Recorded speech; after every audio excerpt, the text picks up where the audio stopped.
प्रश्न विचारा. तुम्ही भाषेविषयीचा प्रश्न कोणाकडे काढताय? महिलांच्या बाबतीतली भाषा असं मला म्हणायचं. हा, महिलांच्या बाबतीतली भाषा गुंगी गुडिया ही काय अनपार्लमेंटरी शब्द नाही. गुंगी गुडिया हा अनपार्लमेंटरी शब्द आहे का? नाही. हा नेहमीचा वाक्प्रचार आहे. अर्थात त्यातून आता सुनेत्रा वहिनींनी काही गोष्टींचा अनुभव घेतला पाहिजे, शिकला पाहिजे. आणि राज्य हा जो विषय आहे हा सुनेत्रा पवार हा व्यक्ती म्हणून नसून राज्याच्या उपमुख्यमंत्री म्हणून आहे. लक्षात घ्या, त्यांना बारामतीत त्यांच्या घरी जाऊन कोणी प्रश्न विचारलेला नाहीये. त्या राज्याच्या घटनात्मक पदावर आहे, त्यांनी शपथ घेतलेली आहे. बीडवर त्यांचं अधिपत्य आहे, त्यांच्या पक्षाचं. हा बरोबर ना, आहेत ना. मग जर त्यांना प्रश्न विचारला असेल बीडचा लॉ अँड ऑर्डर विषयी आणि त्यांनी मौन बाळगला असेल तर पत्रकारांच्या भावना आणि त्याच्यावरती व्यक्त झालेल्या राजकीय पक्षाच्या भावना या समजून घेतल्या पाहिजेत. यापुढे सुनेत्राताईकडून अशा प्रकारचं मौन बाळगलं जाणार नाही अशी माझ्यासारख्यांची, त्यांच्या अजितदादांच्या चाहत्यांची अपेक्षा आहे. मी मगाशी म्हटलं तिथे जर धनंजयराव मुंडे असते पालकमंत्री आणि त्यांना प्रश्न विचारला असता आणि त्यांनी मौन बाळगलं असतं तर त्यांच्याविषयी सुद्धा पत्रकारांनी किंवा इतर राजकीय पक्षांनी हीच भूमिका घेतली असती.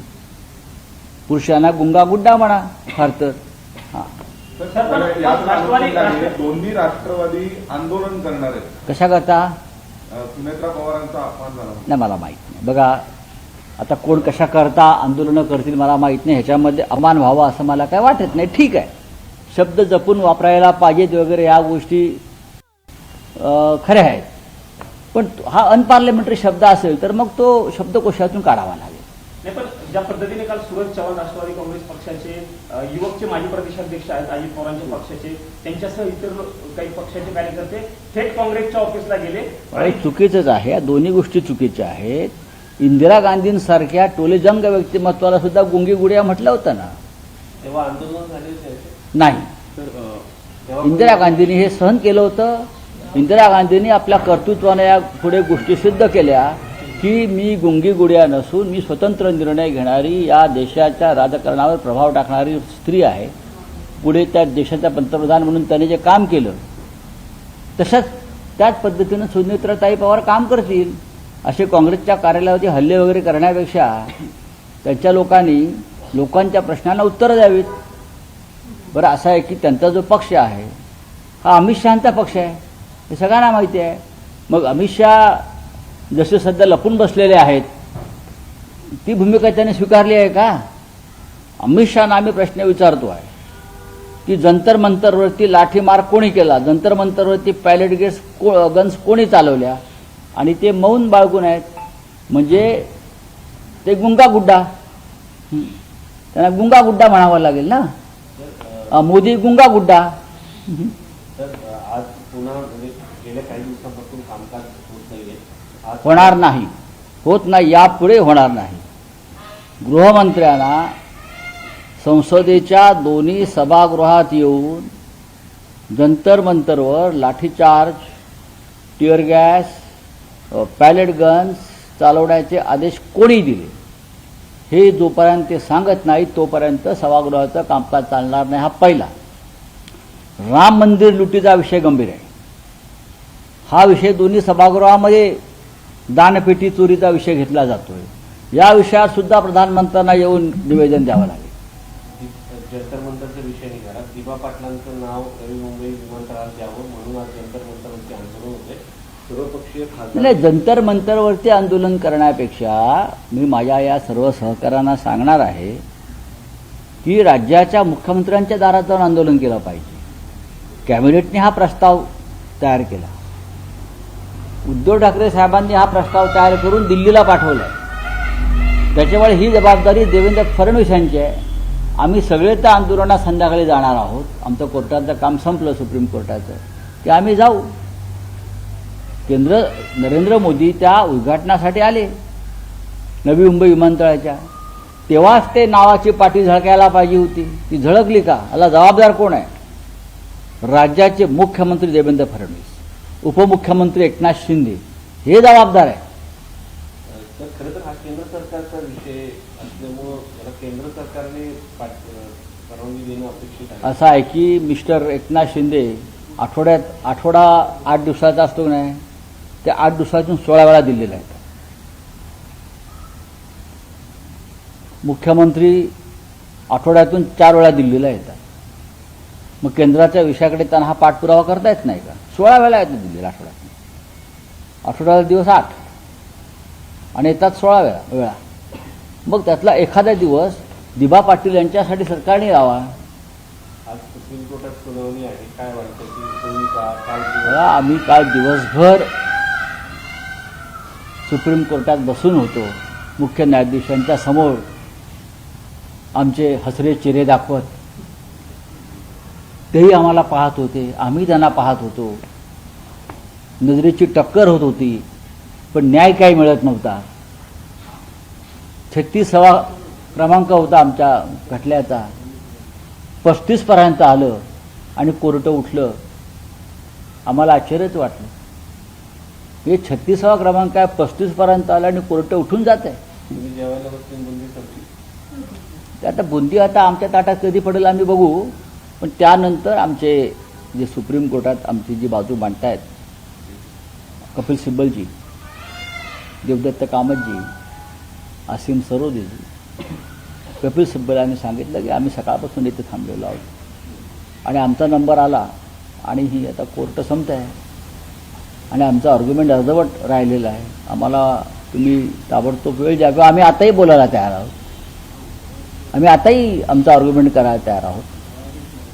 कोर्टानं आज दुपारी 2:30 वाजताची वेळ फिक्स केलेली आहे. आम्ही वेळ मागितली, आम्हाला फिक्स वेळ द्या. आज 2:30 वाजता कोर्ट आमचं उरलेलं आर्ग्युमेंट जे आहे ते ऐकणार आहे. आज परत जाऊन आम्ही समोर बसू. राऊत साहेब, तुम्ही यापूर्वी अनिल देसाई आणि अरविंद सावंत दिसायचे कोर्टामध्ये, काल तुम्ही पहिल्यांदा कोर्टामध्ये आम्हाला सगळ्यांना बघायला मिळाले. पाहू आता काय काय तुम्हाला पाहावं लागणार आहे, कळेल भविष्यामध्ये. अलीकडच्या काळात बऱ्याच चर्चा सुरू आहे की तुमची आणि केंद्र सरकारची पुन्हा एकदा चर्चा सुरू आहे. कशा का 25 वर्षाची तुमची जी जुनी युती ती पुन्हा ते आमची अटलजी आणि अडवाणींच्या भाजप बरोबरची होती ना. या टपोरी भाजप बरोबर नाही ना. बोलिए क्या है. सर, आपकी सरकार में गृह मंत्री थे अनिल देशमुख. कल उन्होंने बड़ा खुलासा किया है और ये कहा है कि परमवीर सिंह जो मुंबई के पुलिस कमिश्नर थे, उनके इशारे पर एंटीलिया के बाहर विस्फोटक रखा गया. तो आपको लगता है कि आपकी सरकार को, जब आपकी सरकार थी तो क्या आपको उसके लिए माफी नहीं मांगनी चाहिए, क्योंकि इतने बड़ी साजिश परमवीर सिंह ने वहां पर रची और उनके कहने हमने पर क्यों माफी मांगनी चाहिए, हमारे सरकार ने क्यों माफी मांगनी चाहिए. पुलिस कमिश्नर उनको बचाया किसने, हाँ, बचाया किसने. उनको बचाया केंद्र सरकार ने. IPS अफसर है वो. हमने बहुत कोशिश की, लेकिन उसको क्लीन चिट देने का काम केंद्र सरकार ने किया है, NIA ने किया है. NIA किसके अंडर है, केंद्र सरकार. केंद्र सरकार के है ना. लेकिन हमने उनको अरेस्ट करने की जब भी कोशिश की, केंद्र सरकार ने वो हमारा जो एक्शन है वो रोकने की कोशिश. लेकिन सर, पुलिस कमिश्नर तो राज्य सरकार के अधीन काम करता है. नहीं, तो नहीं. क्या ये नहीं माना जाए कि आपकी सरकार के इशारे पर उन्होंने ये सब किया. तो अनिल देशमुख को अरेस्ट किसने किया, क्यों किया. अगर आप अनिल देशमुख को अरेस्ट कर सकते हैं तो आप परमवीर सिंह को क्यों नहीं अरेस्ट कर सकते. अगर NIA का मामला है, NIA का मामले में केंद्र सरकार आती और उसको बचाने की कोशिश की. परमवीर सिंह के आरोप पर अनिल देशमुख को अरेस्ट किया, गृह मंत्री को, लेकिन परमवीर सिंह को बचाया गया केंद्र सरकार की तरफ से, क्योंकि महाराष्ट्र की सरकार गिराने की जिम्मेदारी केंद्र सरकार ने परमवीर सिंह के ऊपर दी. और मीडिया भी आपकी सरकार के आमने सामने हुआ. पत्रकार अर्नब गोस्वामी को आपकी सरकार ने अभी गिरफ्तार किया. तो उसका क्या संबंध है. हाँ, नहीं, मैं रिपब्लिक न्यूज इसलिए सवाल कर रहा हूँ सर, क्योंकि आपको नहीं लगता कि संबंध क्या है? अभी सरकार ने गलत मशीनरी का इस्तेमाल किया, नहीं. फिर पत्रकार को गिरफ्तार किया. पत्रकार के ऊपर अभी भी हमले होते हैं. तो मोदी जी को जाकर पूछिए ना, ये आपके जो संपादक है उनको बोला मोदी जी को ये सवाल करते रहिए. लेकिन सरकार तो आपकी थी, इसी सवाल नहीं, हमारी सरकार की बात नहीं है, केंद्र सरकार चल रही अगर ऐसे विस्फोटक रखा जाए और उसके बाद आप अपनी जिम्मेदारी से पल्ला झाड़ रहे हैं. आप कह रहे हैं कि बीजेपी के अधीन आती है, सरकार के अधीन अरे आती है. बाबा, ये ठीक है सर, ये आप जो एजेंडा लेकर आए हैं वो अच्छा लेकिन एजेंडा है, लेकर नहीं आए। मैं आप चलते रहिए। अब ये सवाल नहीं है। एजेंडा लेकर आया हूं। सिद्धिविनायक प्रकरणी आप एजेंडा कह रहे हैं, आपकी सरकार थी जरूर में प्रकरणी एकनाथ शिंदे यांनी आदेश दिलेले आहेत आगे की, या ना। विशेष लेखापरीक्षण झालं पाहिजे। देने दो, उसमें क्या है, डिप्टी सीएम है, आदेश दे सकते हैं, कुछ भी आदेश दे सकते हैं। हाँ, तर मुंबई पोलीस दलाचं प्रकरणाच्या हा. संदर्भात जे बोलले ते मला की परमवीर सिंग यांनी यांच्या इशाऱ्यावर तिथे बॉम्बस्फोटकं ठेवण्यात काल आली. अनिल परमवीर देशमुखांनी- सिंग कुठले त्यानंतर बघा, अनिल देशमुखांना जर अटक होऊ शकली केंद्राच्या आदेशानं परमवीर सिंगच्या आरोपावर, बरोबर, मग परमवीर सिंगला का नाही अटक केली? आम्ही जेव्हा जेव्हा अटक करण्याचा प्रयत्न केला तेव्हा केंद्राने हस्तक्षेप केला. देवेंद्र फडणवीस हे परमवीर सिंगाचे सगळ्यात मोठे समर्थक होते त्यावेळेला. परमवीर सिंग आणि देवेंद्र फडणवीस यांच्या संगनमतानं अनेक गोष्टी घडल्या आणि त्याचे परिणाम महाराष्ट्र भोगत राहिला. तर मुंबईच्या पोलीस दलात एक वेतन घोटाळा पण समोर